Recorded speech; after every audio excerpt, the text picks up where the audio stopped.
The characteristics of fascism. Populism. Very closely connected to the idea of nationalism and unity is the idea of populism. According to the Oxford Dictionary, populism is defined as, quote, a political approach that strives to appeal to ordinary people who feel that their concerns are disregarded by established elite groups, unquote. According to the Encyclopedia Britannica, populism is a, quote, political program or movement that champions the common person, usually by favorable contrast with an elite. Populism usually combines elements of the left and the right, opposing large business and financial interests, but also frequently being hostile to established socialist and labor parties, unquote. Populism is present in fascism, in large part due to the importance of nationalism within the ideology.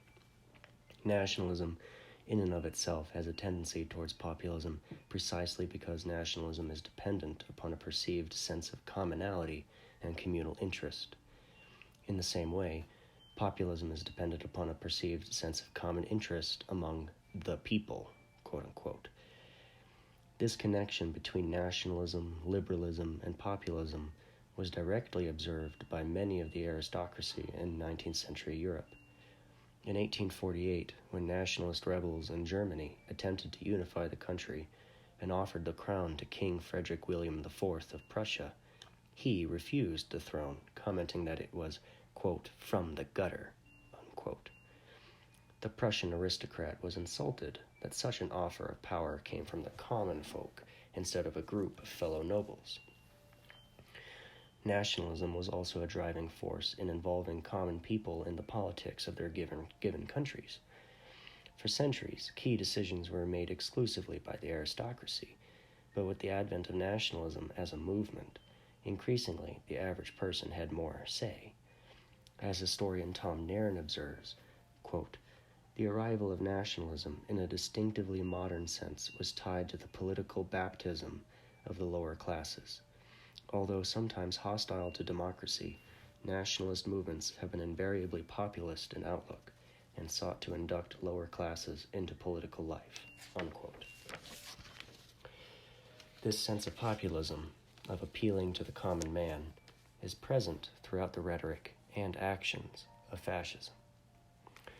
It must be noted that the leaders of fascist Italy, Nazi Germany, and fascist Spain were not of aristocratic stock. Nor were they the sons of nouveau riche businessmen, nor did they derive from a bourgeois background. The leaders and early members of these fascist movements were of the middle and working classes. Mussolini worked as an editor of the socialist newspaper Avanti before the onset of World War I. His mother was a schoolteacher. His father was a blacksmith and innkeeper who also worked as a socialist activist. Adolf Hitler was born to a minor customs official, his mother his father's second cousin, Hitler's father himself a bastard, born out of wedlock. Hitler, a high school dropout, lived in near homelessness in Vienna after he twice applied to the Vienna Academy of Fine Arts. A young man with no marketable skills who fancied himself a bohemian artist. Francisco Franco had a wealthier upbringing than his other European counterparts. Coming from a line of naval officers, Franco grew up in an upper-middle-class and devoutly Catholic household. He broke with the tradition of his family and joined the army instead of the Navy, where he quickly rose through the ranks. Military service distinguished all of these men. Hitler was a decorated combat veteran who was wounded multiple times during the First World War. Mussolini not only agitated for Italy joining World War I, but he himself was a combat veteran, although there is evidence that he was miserable the entire time. Fascism's emphasis upon militarism and conflict will be discussed in the next section, but it is of utmost importance to point out here that the earliest advocates of fascism as a movement and an ideology were all veterans. In Italy in 1921, half of the members of the fascist movement were veterans. These veterans formed the backbone of the Fasci di Combattimento, also known as Squadre d'Azione, Action Squad. Similarly, ex-servicemen formed the German Sturmeinheitslang, literally translated as storm detachment or storm troopers, or SA. By 1930, the SA and the SS had 100,000 men in their ranks, a larger force than the German military at the time. Both of these groups, quote, combined soldierly romanticism, the hatred of younger people for the older elites, unquote, and for the SA in particular, quote, the rage of Berlin's working class in the eastern part of the city against its wealthier western districts, unquote. These groups used terroristic violence against their political opponents, both actual and perceived. The nicknames that were given to them, and which they accepted with pride, were based upon the uniforms they wore, the black shirts and the brown shirts. Some of the earliest members of the Nazi Party and the men that ultimately convinced Hitler to join were lower and working class. They were not businessmen, they were not members of the nobility. Anton Drexler, who according to Hitler was, quote, the founder and leading spirit, unquote, of the German Workers' Party, was an uneducated mechanic in a Munich railroad workshop. Another key member was Karl Herrer, a formerly liberal news reporter.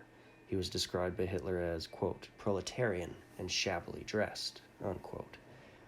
Ernst Röhm, the leader of the SA, was, quote, a bull-necked, piggish-eyed, scar-faced professional soldier, unquote, who had been wounded in the trenches of the First World War. Unlike his fellow officers, he came from the lower classes, the same people he sought to rally to change Germany. Dietrich Eckart was a journalist, poet, playwright, and morphine addict who, like Hitler, often lived in squalor, pursuing his artistic vision. Rudolf Hess was Hitler's private secretary and the son of a merchant. Like many others, he was also a veteran of the First World War. Heinrich Himmler, the head of the SS and considered to be the second most powerful man in Nazi Germany, was the son of the principal of a Roman Catholic high school. Gregor and Otto Strasser both occupied key positions in the Nazi Party during its infancy. They came from a middle-class family in Bavaria. Not only were the leaders of the Nazi movement from the lower and middle classes, but many of their initial followers were likewise from the lower and middle classes. The SA were made up of, quote, the unemployed, the underemployed, apprentices, and high school students, unquote. One of the most influential early Nazis was a young man by the name of Horst Wessel. The son of a Protestant chaplain, Wessel was forsaken by his family when he abandoned his university studies in order to support the Nazi cause. Having no familial support, he went to live in the Berlin slums with a former prostitute. Besides organizing for the Nazi Party in the late 1920s, he spent most of his time with pimps and prostitutes. In 1930, at the age of 23, Horst Wessel was murdered by a group of communists, one of the hundreds killed in the street violence between the feuding political parties. While Horst Wessel was only one of many who died, Wessel became a symbol for the Nazi cause in their physical and ideological struggle with their enemies. He was lauded as a martyr, so much so that the Nazi Party's official song was named after him. During the Nazi regime, Horst Wessel Lied was second only to Deutschland über alles. Not only does the story of Horst Wessel demonstrate how the Nazis pulled support from the young and the lower classes, the lyrics of Horst Wessel Lied also demonstrate the inherent populism of the Nazi movement. Quote, flag high, ranks closed, the SA marches with silent, solid steps. Comrades shot by the Red Front in reaction march in spirit with us in our ranks. The street free for the brown battalions, the street free for the stormtroopers. Millions full of hope look up at the swastika. The day breaks for freedom and for bread. For the last time the call will now be blown. For the struggle now we all stand ready. Soon will fly Hitler flags over every street. Slavery will last only a short time longer. Flag high, ranks closed. The SA marches with silent, solid steps. Comrades, shot by the Red Front in reaction, march in spirit with us in our ranks. Unquote. Arguably, part of the reason there was such animosity between the Nazis and the communists was because they were competing for the same power base, the lower and working classes. Because of this competition, one can see the interesting phenomenon of the beefsteak Nazi, a Nazi who was, quote, brown on the outside, red on the inside, unquote. In 1926, Joseph Goebbels was assigned to be the party leader and organizer, Gauleiter, in Berlin. The city itself was a communist and social democrat stronghold. Between the two parties, they captured 52.2% of the vote in 1925.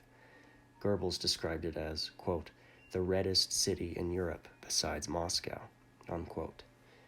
Conscious of this, Goebbels developed a strategy to directly target the working class in the city for recruitment. On February 11, 1927, Goebbels gave a speech to a packed crowd in the Fahrungssaale, a meeting hall often used by the communists. His speech, titled "The Collapse of the Bourgeois Class State," was a direct attempt at stealing away communists into the Nazi Party. An internal Nazi report had this to say about the event, quote, it was quite clear to us what that meant. It had to be visibly shown that National Socialism is determined to reach the workers, unquote. The Nazis further attempted to court the working class by attacking the credibility of the Social Democrats and the Communists. Goebbels declared to the workers that they, quote, have been left forsaken by your seducers, unquote. In the 1925 election, 0% of Berliners voted for the Nazi Party. In the May 1928 election, 1.6% of Berliners voted for the Nazis. In the election of 1930, the Nazis won 18.3% of the vote in Berlin, 396,000 votes, 10 times what they had won in 1928. 3 years later, in May of 1933, between 30 and 35% of Berliners voted for the Nazi Party. Clearly, not a majority, but a significant minority. Is it any question that the Nazis were able to poach support from the Communists and Social Democrats? The Communists were losing so many followers to the Nazis that they desperately tried to get them back with complimentary language. In November of 1931, the Communists addressed the National Socialist workers, the, quote, proletarian supporters of the Nazi Party, unquote, and declared that these persons were, quote, honest fighters against the system of hunger, unquote. All in all, the Nazis and the Communists scrambled against each other for the support of the working and lower classes. The Communists were not the only group the Nazis struggled against electorally or ideologically. There were a number of middle-of-the-road right-wing parties that the Nazis competed against. Just as the contest between the Nazis and the Communists reveal underlying populism and Nazism, so too did the Nazi contests with the centrist parties reveal the underlying disposition. Quote, the class arrogance of a large part of our people, unquote, Hitler writes in Mein Kampf. Quote, and to an even greater extent, the underestimation of the manual worker are phenomena which do not exist only in the imagination of the moonstruck, unquote. Hitler here is making the argument that the working classes are a pool of potential untapped energy. He finds it shocking that most politically minded people do not appreciate the potential. This unappreciation is rooted, according to Hitler, in classism and antagonism of the wealthy against the poor. Hitler also argued that the parties that represented the business classes largely exploited class divisions for their own political gain. Hitler writes, quote, for unpleasant as it may seem to various organizations, it cannot be denied that bourgeois politicians largely take class division quite for granted as long as it does not begin to work out to their political disadvantage, unquote. This type of perceived manipulation is part of the reason why fascists were anti-democracy in general, a contempt for the electoral process that invariably leads to divisions along party lines. For the fascist, they wish the whole of the country to be united and not squabbling over petty issues. These factors will be discussed at length later.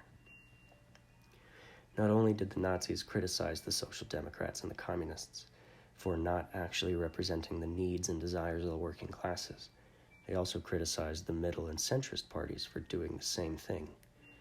Further, they accused them of doing so for nefarious internationalist purposes. According to Hitler, quote, "The bourgeois parties, as they designate themselves, will never be able to attach the proletarian masses to their camp, for here two worlds oppose each other, in part naturally and in part artificially divided, whose mutual relation can only be a struggle. The younger will be victorious, and this is Marxism," unquote. With these two criticisms in hand, one can see the Nazis accusing the centrists of misrepresenting the desires of the people, as well as ignoring them, as well as profiting from the disunity caused by class conflict. All three of these points reveal the underlying populist attitude of the Nazi movement, a sense of being abandoned by the powers that be and finding more authentic representation. Connected to class conflict, Nazi attitudes towards education reveal their populism. Hitler, himself a high school dropout, wished to recruit the uneducated to his side by attacking the college-educated. Hitler writes, quote, "The so-called intelligentsia always look down with a really limitless condescension on anyone who has not been dragged through the obligatory schools and had the necessary knowledge pumped into him," unquote. Some would argue that this attitude denotes the supposed anti-intellectualism of fascism as a movement. However, it seems apparent that connecting this sentiment to populism is a more valid argument. For the Italians as well, their core followers, the members of the black shirts, were largely from lower and middle classes. For one thing, as mentioned previously, the fascists were particularly popular with the veterans of the First World War. The bulk of the 5.7 million soldiers who were mobilized for the war were undereducated peasants. These veterans made up the core of the black shirts, whose membership grew rapidly. In 1920, there were 88 action squads with 20,000 members. In 1921, there were 834 action squads with 250,000 members. One of the earliest agrarian fascist groups was in Ferrara, closely linked to the group in Bologna. Led by the influential fascist Italo Balbo, the group actively tried to recruit, quote, "students and lower middle-class professionals, sons of small landlords, tenants, and estate managers," unquote. Leaders like Balbo and Dino Grande attempted to organize peasants into fascist labor unions to fight for higher wages against the wealthy landlords. At the Third Congress of the Fascist Movement, 150,000 of 220,000 members were surveyed. As mentioned previously, half of that number were war veterans. 24% were farm laborers. The plurality were middle class, teachers, lawyers, architects. Only 12% were landowners, and no one who was part of a heavy industry was represented at the meeting. As Alexander de Grand observes, the fascist movement, quote, was more of a protest of rural and small-town Italy, unquote. The fascists received overwhelming support from the southern regions of Italy, which historically were poorer and less educated than the northern regions. Not only were the core base of the Italian fascists made up of the lower and middle classes, consistently the fascists made overtures to these groups for support. Beginning in 1918, the newspaper Popolo d'Italia, edited by Mussolini, declared itself to be the paper, quote, "of the producers and soldiers," unquote. Mussolini hoped to use syndicalism to create, quote, "a new coalition of producers, both bourgeois and proletarian, against the parasites in the political class and in the Socialist Party," unquote. With these overtures, similar to the Nazi movement, the fascists were directly competing with the socialists and communists for the support of the working class. The General Confederation of Labor, CGL, was one of the largest socialist labor unions in Italy. At its height in 1920, the union had 2 million members. By 1922, they had lost 600,000 members. 3 years later, it was reduced to 200,000 members. At the same time, the newly formed fascist labor unions increased to 500,000 members. By 1927, the fascist labor union had 2.4 million members, At the time, it was, quote, the largest mass movement in Italy, unquote. What is important to note here is that the major decline in the socialist labor unions occurred before the fascists took over. It is certainly true that some of this decline in the socialist labor unions can be attributed to the terrorist violence of the black shirts, but can it not also be presumed that some of these people left the socialist union to join the fascists out of genuine agreement? It is certainly the case that beefsteaks existed in Italy in the same manner they existed in Germany. In 1929, there was an election for a new Chamber of Deputies. 400 persons were elected from a list that was presented to the voters by the Fascist Grand Council. Admittedly, this was hardly a free and democratic election. Of these 400 seats, the Confederation of Professions and Artists were assigned 82 seats. Veterans associations won 40, landowners received 46 seats, industrialists had 31. Agricultural workers won 27 seats, and industrial workers won 26. While they were certainly not a majority, the working classes were part of the governing coalition. Not only did fascism appeal to the lower and middle classes, but the movement also appealed to the young. At the same Italian Congress, 20,000 students were present, and 25% of the party members were below the voting age. As will be discussed later, when the fascists finally seized power in Parliament, the bulk of their representatives were under the age of 40. At its height in 1939, the youth groups, under the Gioventù Italiane del Littorio, had 8 million members. Groups of university students reached 100,000 members. The early and core leadership of the Italian fascists were also of a lower and middle class background. Aurelio Padovani was a key leader of the black shirts in Naples throughout the 1920s. He originally worked as a clerk and was married to a school teacher. The son of a winemaker, Giuseppe Bottai, was a journalist famous for his polemics that roused thousands to join the fascist cause. Another journalist, Filippo Naldi, was married to a poet. He helped Mussolini found the newspaper Il Popolo d'Italia. A syndicalist who was involved with the American Industrial Workers of the World, IWW, and founder of the fascist labor union, Edmondo Rossoni, was a key organizer for the fascists and served in Parliament, the Grand Council, and was the Minister of Agriculture for 5 years. The idea of populism connects directly back to the idea of unity, and especially back to the idea of nationalism. Populism is often characterized as the people coming together to express their interests. Mussolini makes the argument that the nation-state is the ultimate form of people coming together to express their common interests. Mussolini writes, quote, individuals form classes according to the similarity of their interests.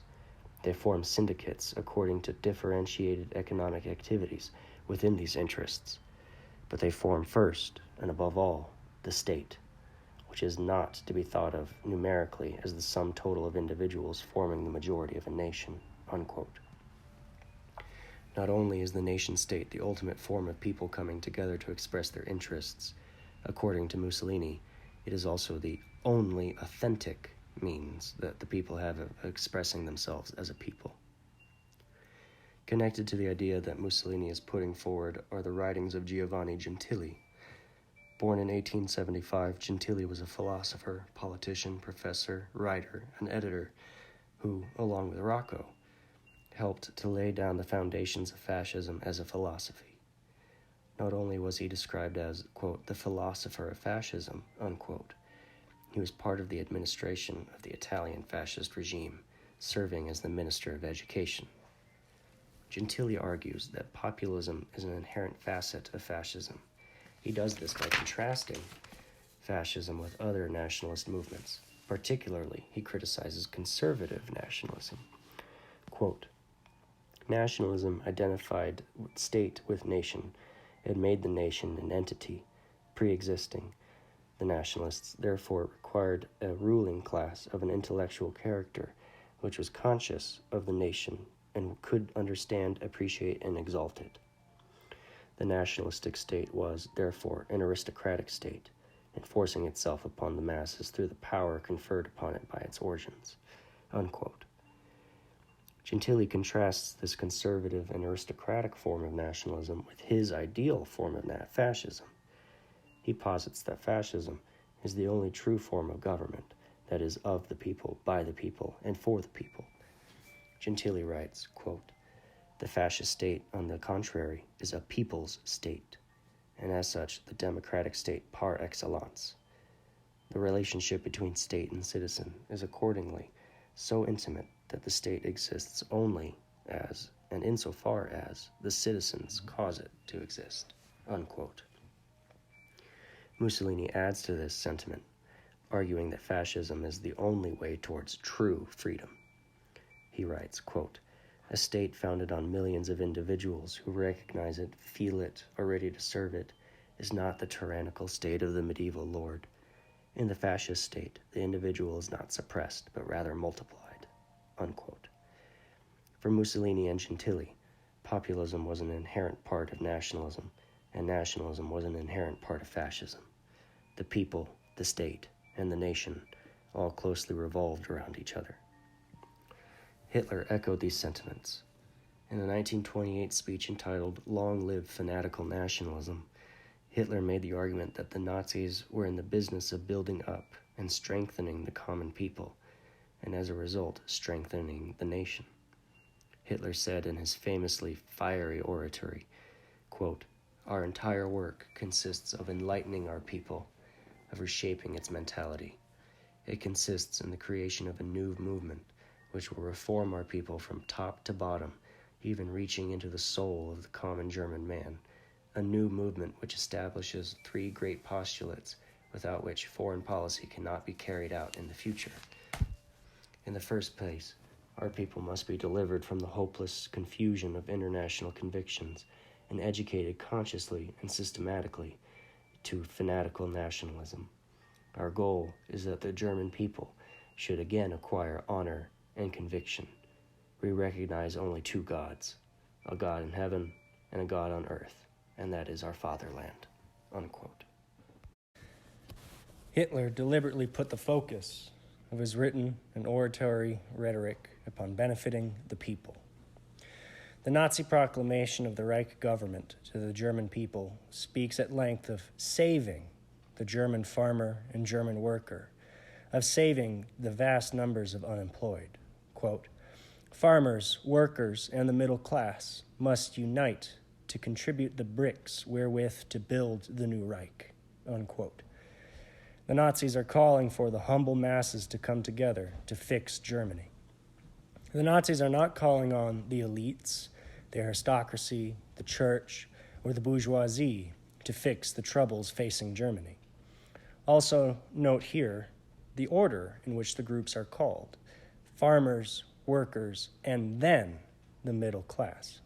The emphasis is upon the common people to come together.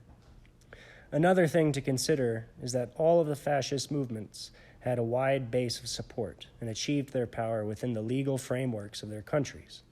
Davies and Lynch note that, quote, "Liberals who wish to believe that fascism was simply imposed on Europeans have a great difficulty in explaining the virtual non-existence of opposition to fascism from within, and they generally ignore the fact that fascism came to power by legitimate means, not via coups d'etat."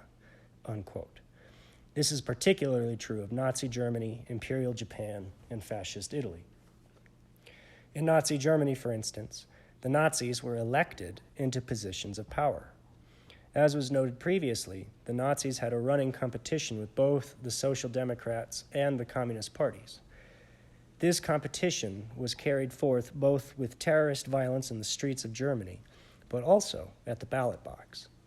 In May 1928, the Nazis only had 2.4% of the seats in the Reichstag.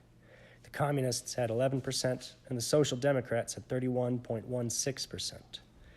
In that same time period, the Nazis only received 2% of the total vote.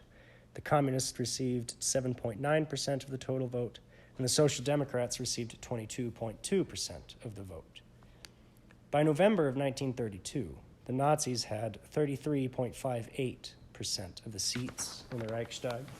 The Communists had 17.12%, and the Socialist Democrats had 20.72% of the seats.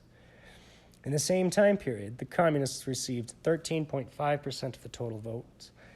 The Social Democrats received 16.3% of the total vote.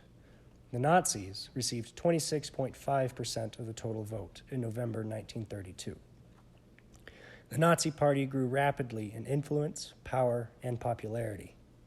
While they never had a straight majority of the vote, one must remember that Germany was operating under a parliamentary system, wherein a party does not necessarily need to be in the majority to be extremely influential. The Nazis, using their plurality, formed a national coalition to govern Germany before taking over fully. What is important to note about these data points is that these elections happened before the Reichstag fire in February 1933. Following the Reichstag fire, the Nazis and their allies immediately blamed their communist opponents of attempting to overthrow the government. They used the event as a pretext of seizing more and more power through the decree for the protection of the people and the state. Using these emergency powers, the Nazis dissolved the political organizations of their opponents, rounded up communists and dissenters, and seized the private property of dissidents. It is after the fire that they cemented their control and transformed Germany into a totalitarian nightmare. A month after the Reichstag fire and the elections of March 1932, the Nazis held 44.51% of the seats in the Reichstag and received 38.7% of the total vote. 8 months later, the Nazis had outlawed all other political parties and controlled 100% of the seats in the Reichstag. But what is important here to note is that even before the Reichstag fire, before the fear and the chaos that drove so many into the arms of the Nazis, before membership in the Nazi Party became nearly mandatory, before all of this, the Nazis had built for themselves a strong base of popular support and had achieved power through legitimate and legal means. They were at the head of an electoral coalition after the 1932 elections. Adolf Hitler had been appointed chancellor on January 30th, 1933. There was no Nazi coup, as there was in Russia. They were duly and regrettably elected into power. The experience of Italy likewise demonstrates how the fascists had popular base of support and achieved power legitimately, or at the very least, legally. The National Fascist Party was not formed until November 7th, 1921. As such, they did not directly participate in the elections of 1919 or 1921. Though they did not have an official party, nor did they have seats in the parliament, the fascists were nevertheless influential throughout Italy in the early 1920s. During the time period, they were also growing their power base. After the March on Rome in October of 1924, Mussolini was asked by King Emmanuel III to form a new government and was granted emergency powers. While Mussolini became prime minister, the fascists were only a small part of a coalition. As such, they had to share power with the liberal, Catholic, and other nationalist parties. Mussolini was slower to flex these new powers than Hitler had been, and as a result, the National Fascist Party had to compete in an election. In April of 1924, the only free elections that the fascists participated in was held. During this election, the Communists won a mere 3.5% of the seats in Parliament. The Catholic Party did not perform much better, winning only 7.3%. The Fascists, in their first and last election, won 69.9% of the parliamentary seats. Admittedly, looking at the number of seats won in the 1924 election is not necessarily enlightening as to the base of support. In 1923, the Parliament passed the Acerbo Law, which gave 2/3 of parliamentary seats to the party or electoral bloc that gained a plurality. In effect, it gave 2/3 of the seats to whoever won at least 25% of the vote. Looking at the actual voter turnouts, Mussolini's coalition, not necessarily just the Fascist Party, won 66% of the vote in the 1924 election. The Fascists won 54.3% of the vote in the northern regions of Italy and 81% in the southern regions. It is important to note here that historically, the southern regions of Italy, of the Italian peninsula, tended to be the poorer and least educated. The election of 1924 demonstrated not only a political shift, but also a generational shift. The average age of a fascist party official was 37, whereas the average age of a liberal or a Catholic party official was 48. 2/3 of the fascists elected into parliament were under the age of 40. 80% of them had never served in office before. 2 years later, Mussolini banned all opposition parties. The resulting 1929 election was a farce as a result. Regardless, one can see here that, at the very least, the Italian fascists had a strong base of support. Further, we can see that the fascists in Italy utilized the legal means to take control. The Japanese fascists, likewise, took power using legal means. Following the Meiji Restoration in the 1860s, Japan attempted to modernize and, as a result, westernize. As part of this movement, Japan began to industrialize, update their military, and updated their political system, adopting a constitution in 1889 modeled on the Prussian constitution. The constitution allowed for a two-house legislature called the Imperial Assembly, also known as the Japanese Diet. The assembly was made up of an upper house, House of Peers, whose seats were largely appointed by the emperor. The lower house, the House of Representatives, was entirely elected throughout its whole history until it was reorganized in 1947. The Diet had the power of the purse strings, and no law could be passed without their consent. While the Diet's powers were intentionally limited by the Constitution, this did not stop it from being an influential force in Japanese politics. Quote, "The House of Representatives proved to be no tame debating society, much less a claque to muster popular support for the government. The men elected to the first and all subsequent lower houses proved to be overwhelming opponents to the oligarchy." Unquote. As in nearly all constitutional democracies, suffrage was rather limited in its early years.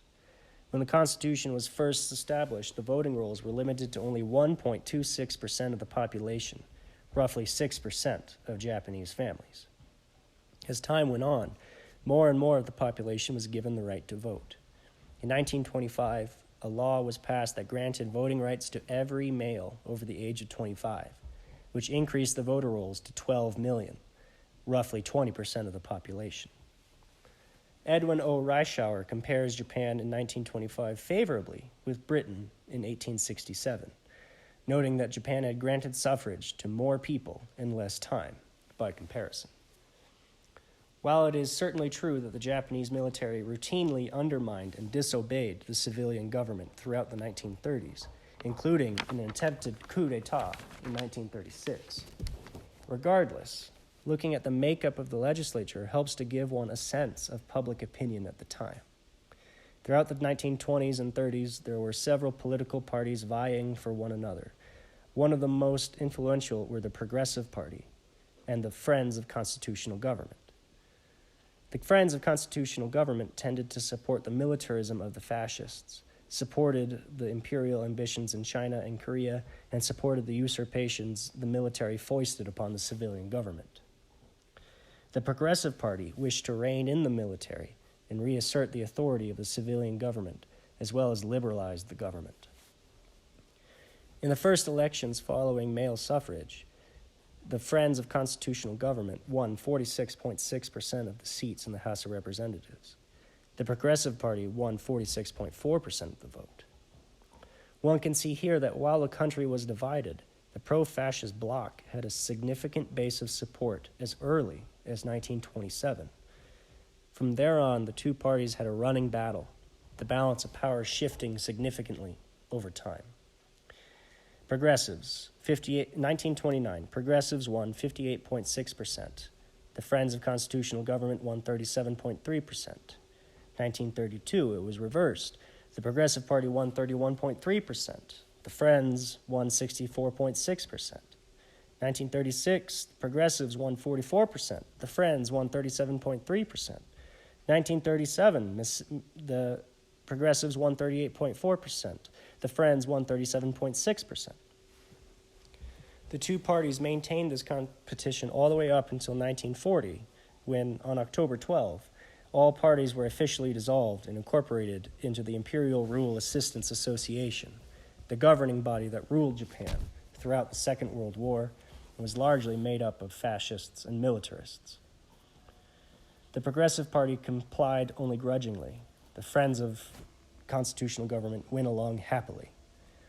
The point of all this data is to demonstrate that while Japan was not a democratic society as we would understand it, Japan nevertheless relied upon the consent of the people for its government. There was a rather wide base of support for the policies that would eventually come to define Japanese fascism. Militarism and anti-imperialism appealed to the lower classes. The bulk of the conscripts for the military and the bulk of support for foreign adventures came from the rural peasant classes. The fascists in Germany, Italy, and Japan all came to power using legitimate, or at the very least, legal means.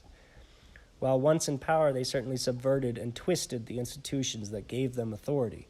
Nevertheless, they operated within those institutions at first, before seizing control. There were no coups in these countries, no violent overthrows and usurpations of power. The example of Spain undermines the contention that the fascists came to power using legal means. Franco famously overthrew the Republic of Spain during the Spanish Civil War. However, Franco, in his own way, garnered widespread support. One study found that nearly 70 years after the war and 30 years after Franco's death, nearly 1 in 3 Spaniards believe Franco was correct to overthrow the Republic. The same study found that half of those who voted for the conservative Popular Party supported Franco. Franco was able to maintain his dictatorship for over 30 years. He was not overthrown, nor was he assassinated. Noam Chomsky observes that even the vilest regimes must rely upon the support of the people, earned or otherwise. He writes, quote, "In any state, whether a democratic state or a totalitarian state, the rulers rely on consent," unquote. While it may be possible to maintain a regime with terrorism, it is only a short-term solution. The longest-lasting dictatorships must have the support of the population, however oppressed they may be, lest they be overthrown. Even if one were to not accept this as an explanation, one must note that the exception proves the rule. All of the other fascist regimes took power using legal means. Admittedly, the connection between populism as an inherent trait of fascism further breaks down a bit when one focuses on Imperial Japan as a historical example. While there were elections for the lower house of the Imperial Diet, Japan was nevertheless, by any definition, a dictatorship, even before the militarists took power. Japanese fascism was focused upon maintaining the power of and glorifying the emperor and the ruling family, as well as maintaining traditional Japanese values and power structures. There was a widespread belief that the emperor himself was a divine personage who sat well above the common masses. A similar belief was held by the absolute monarchs of 17th century Europe. The power of the emperor was only reasserted in the mid-19th century following the Meiji Restoration, wherein the shoguns were removed as the leaders of Japan. In an odd sense, the power of the emperor was both traditional and novel. This will be discussed at length later in this essay. However, while the connection between populism and fascism in Japan is weaker when compared to the experiences of Italy and Germany, it is still present. The Japanese writer that has been quoted throughout this essay and will be continued to be referenced was named Kita Ikki. However, Ikki was not the name given to him at birth. His given name was actually Kita Terujiro. Later in life, when he began his political writings, he changed his name to Ikki as a pen name. Ikki is a Japanese term that refers to political organizations of the common people that cropped up frequently in the Ashikaga period following the Onin War. The term in Japan came to mean popular uprisings. The fact that one of the key intellectual progenitors of Japanese fascism, the man who helped to motivate the military to seize control of the government in the 1930s, changed his name to a term that is directly connected to popular uprisings is indicative of populism, even within the context of the Japanese imperial system.